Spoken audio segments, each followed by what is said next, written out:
It had been 3 years since Udoka stopped calling home. She stopped sending money. She stopped picking their calls. The big house she built for the family now had broken windows. The paint was peeling. The gate was always open because there was nothing left to steal. The family that used to laugh every evening now sat in silence. Nobody talked much. Nobody smiled. Mama Udoka was still sick. The hospital had sent her home because the bills were too much. No money, no treatment, the doctor had said. Now Mama lay on a thin mattress in the sitting room. Her eyes were tired. She hardly spoke. Sometimes she forgot where she was. Papa sold his bike. He sold his old taxi too. But it was not enough. Obinna sat outside every day, staring at his phone.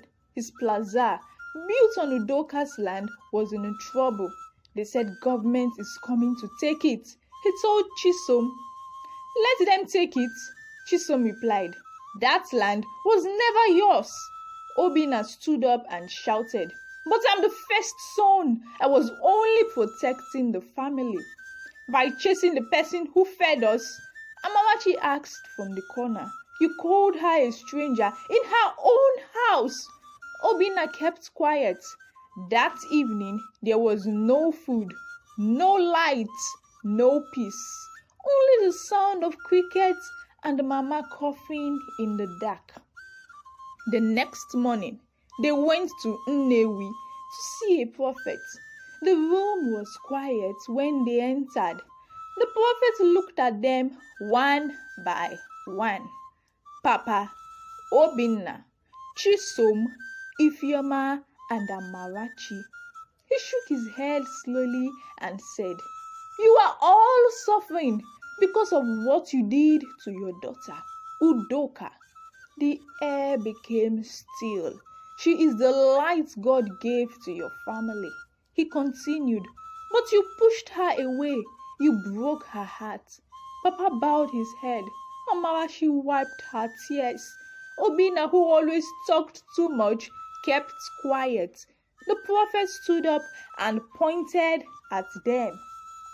"Until you make Udoka happy again, your pain will grow, your money will scatter, your health will fail, and your shame will be loud." They all looked at each other. Chisom asked, "But we sent someone from the community." She didn't answer. The prophet sat down again. "She is not just anybody," he said. "She is a special child. Not everyone gets a second chance. You may not get a third." Papa asked, "What do we do now?" The prophet replied, "Go back and think. This is not about words. It is about truth. Go and fix the wrong." Then he closed his eyes. The room was still. Outside, the window blew hard against the trees, like it was angry too. Far away in Italy, Udoka woke up early. The sun was bright. The air smelled clean. She looked around her new care home. Old people were laughing and talking. Some were watching TV. Some were painting. Udoka smiled. She had made this place with her own hands. It was now the best care home in the area. Her license had been returned. Her papers were clean. God had done it for her. Her husband, Marco, got a big job. They called him Ambassador Marco. People came to greet them with respect. They moved into a big house with flowers and glass windows. They bought 2 more houses. After that, one woman in the market said, "Udoka is now a big madam in Italy." But at night, when the house was quiet, Udoka would sit by the fire and look at her wedding photo.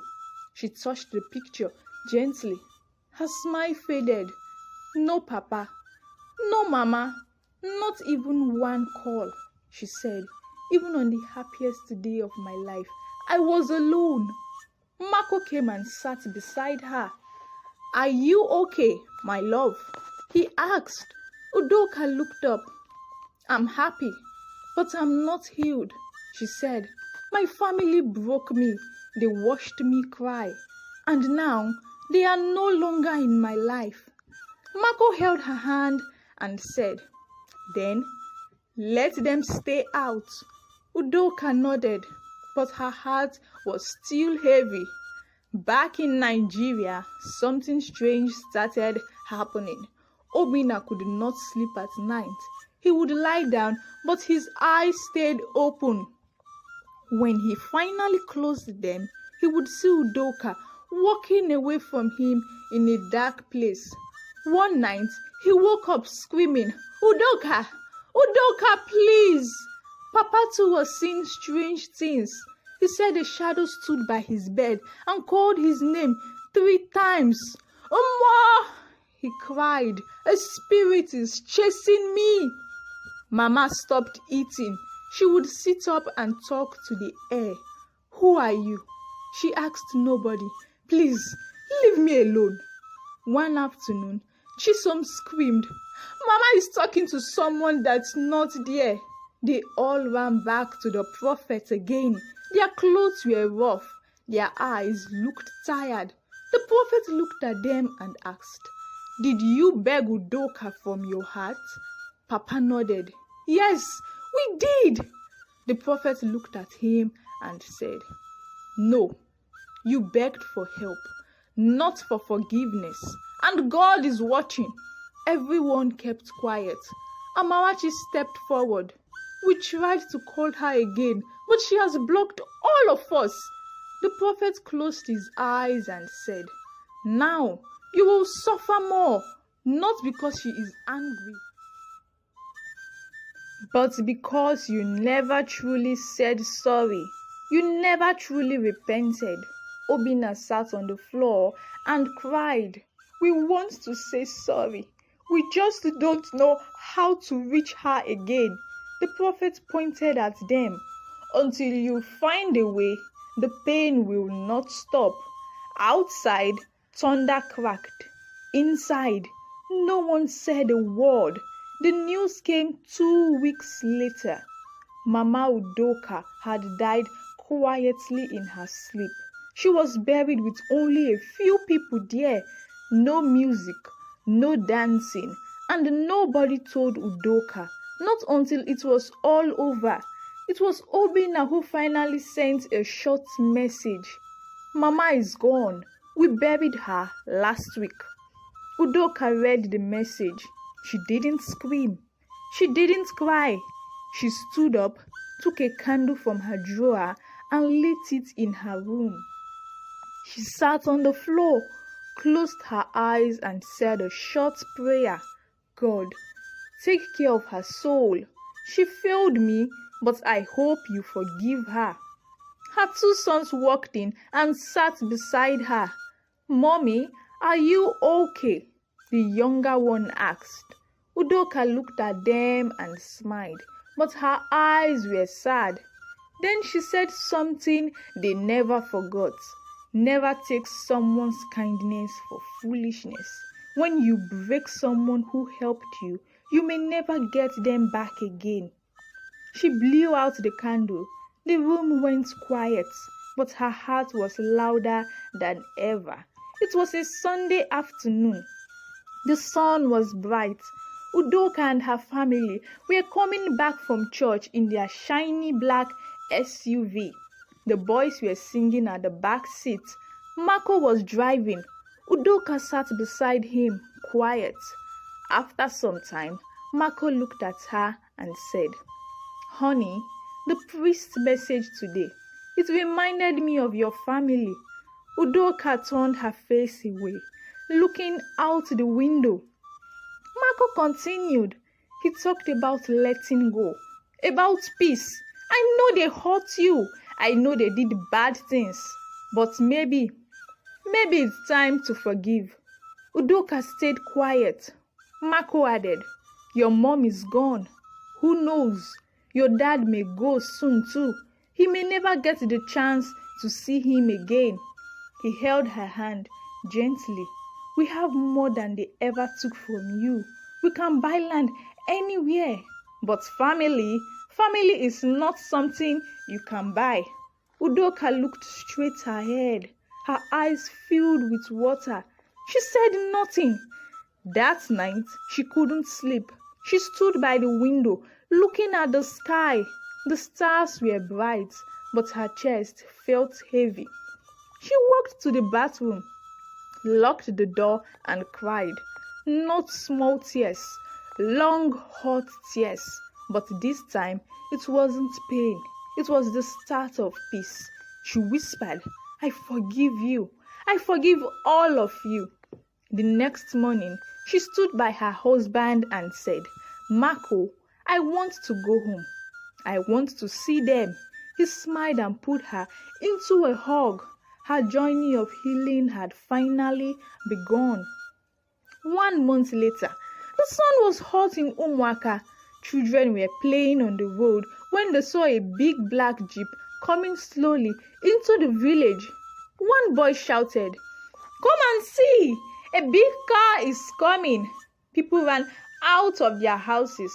An old woman looked closely and said, "Wait, is that not Udoka?" Another man said, "She came back after all these years." The car stopped in front of the Umosu family house. Udoka stepped down. She wore a black and gold dress. Her head was tied with the same color. She looked strong. She looked like a queen. Behind her came her husband, Marco, and their 2 sons. Everywhere became quiet. She walked slowly to the house she once built with her own money. She stood in front of it and knocked. The wooden door opened. It was Amarachi. She froze. Her mouth opened, but no words came out. Then tears rolled down her face. "Big sis," she said, crying, "if you were here, Mama would still be alive." Udoka didn't say anything yet. She just looked at her. Then Papa came out. His legs were weak, but he knelt on the ground. "Udoka, my daughter, I failed you," he said, his voice shaking. Obinna came out next. He also knelt. Even Ifeoma and Chisom knelt behind them. "Forgive us, please," they all said. Udoka looked around. The house was old now. The paint was gone. The roof was leaking. She took a deep breath. "I am not God," she said. "I can't forget everything, but today I will forgive." They all started crying. Udoka pointed at Obinna.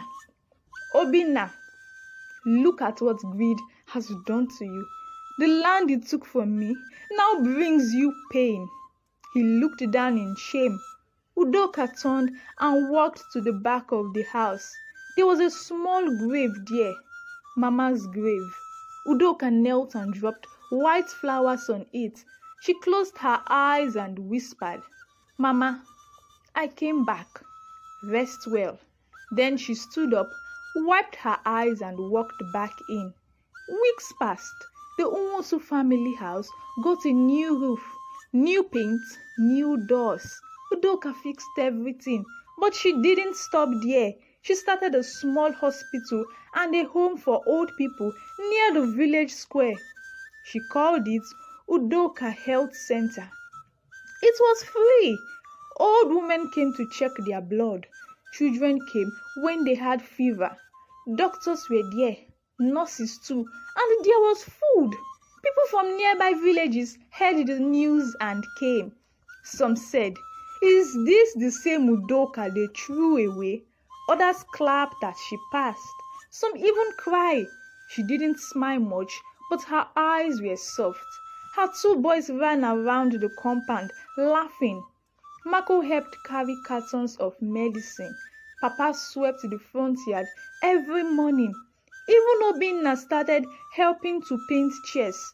One old woman came and said, Udoka, We are proud of you." Udoka smiled and said, "This is not for me. It's for my village and for every woman they tried to break." The village of Umuaka had never seen something like this before, and this was just the beginning. A big day came. A letter from the court arrived. It said, "Udoka Nwosu, come with your land papers." She dressed in white and black. She held a brown envelope in her hand. Inside were the real papers. In court, the judge sat high on his chair. He looked at Obinna and asked, "Did you take this land from your sister?" Obinna shook his head fast. "No, sir. She gave it to me." Udoka opened the envelope. She gave the judge the papers. He looked through them. Then he looked at Obinna. "You used your sister's land," the judge said. "You built a plaza without her permission." Obinna started shaking. He knelt down in court. "Please, don't send me to prison," he cried. "I am sorry." Everyone waited to hear what Udoka would say. She stood up slowly.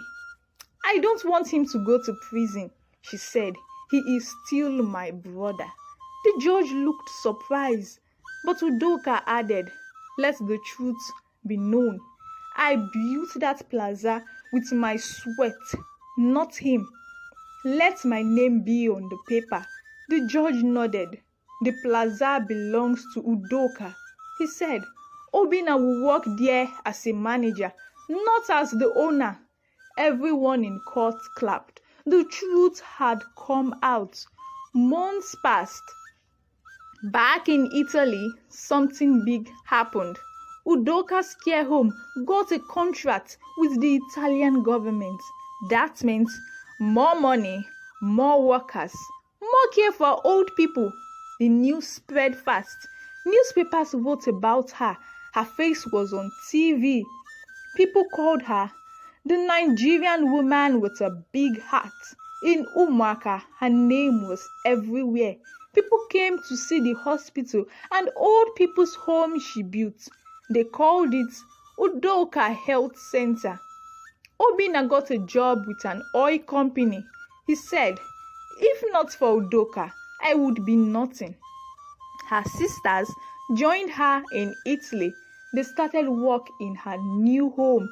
Children in Umuaka pointed and said, "That's our Auntie Udoka. She's the one who helps people." One sunny day, Udoka stood in front of the women in Umuaka. Old women sat on mats. Young girls stood behind them. The whole place was quiet. Udoka looked around. "I worked in coal factories," she said. "I sent money every month. I trusted my family." She paused. "They broke me, but I rose again." She looked at the girls. "Never forget who helped you when you had nothing." She looked at the women. "Don't turn your helper into your enemy, and don't take love for granted. Sometimes the person you push away is the one God sends to help you." The women nodded. Some wiped their eyes. Then one woman stood up and clapped. The rest followed. The whole village clapped. From that day, whenever someone in the village tried to cheat their own, people would say, "Remember what happened to Udoka's family," and peace stayed in Umuaka. Now, it's your turn. What would you do if your own family, the people you loved and worked hard for, turned against you? Drop your thoughts in the comments. Don't forget to subscribe and turn on the bell so you don't miss our next story.